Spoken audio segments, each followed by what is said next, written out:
did Pilate deliver an innocent man? John 19 and verse 12 tells us the reason. Actually, there are two reasons.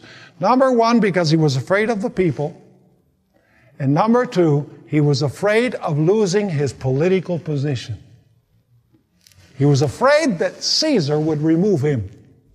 So out of expediency, he delivered an innocent man. Notice John 19, verse 12. From then on, Pilate sought to release him.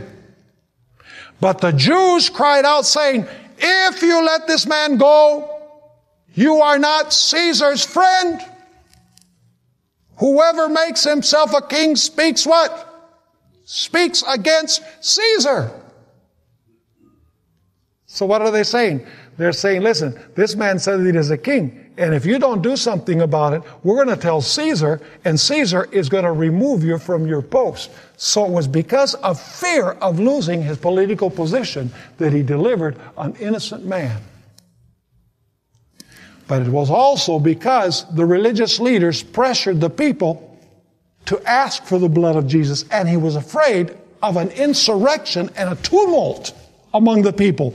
Notice Matthew 27, verse 20. Folks, the dangerous figures in this are not the common, ordinary church members. The dangerous people here are the religious leaders. Notice Matthew 27 and verse 20. But the chief priests and elders persuaded the multitudes that they should ask for Barabbas and what? That they should ask for Barabbas and destroy Jesus. Notice John chapter 19, verses 13 through 15. When Pilate therefore heard that saying, he brought Jesus out and sat down in the judgment seat in a place that is called the Pavement, but in Hebrew, Gabbatha. Now it was the preparation day of the Passover, and about the 6th hour. And he said to the Jews, behold your king. And now notice this. But they cried out, away with him! Away with him! Crucify him! Pilate said to them, shall I crucify your king? The chief priests answered, we have no king but Caesar. Do you know what they were doing? They were actually divorcing Jesus Christ as their king.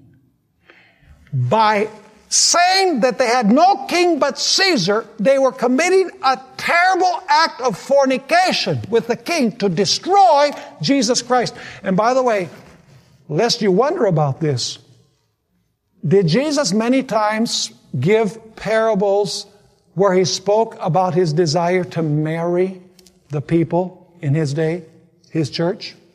Yes. He called John the Baptist the friend of the bridegroom, the matchmaker, if you please.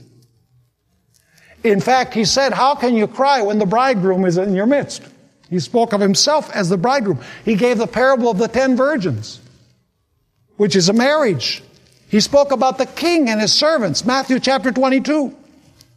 In other words, this was Jesus trying to woo his people and say, I want to have a relationship with you. I want to be your husband. I want you to be my wife. And what did they say?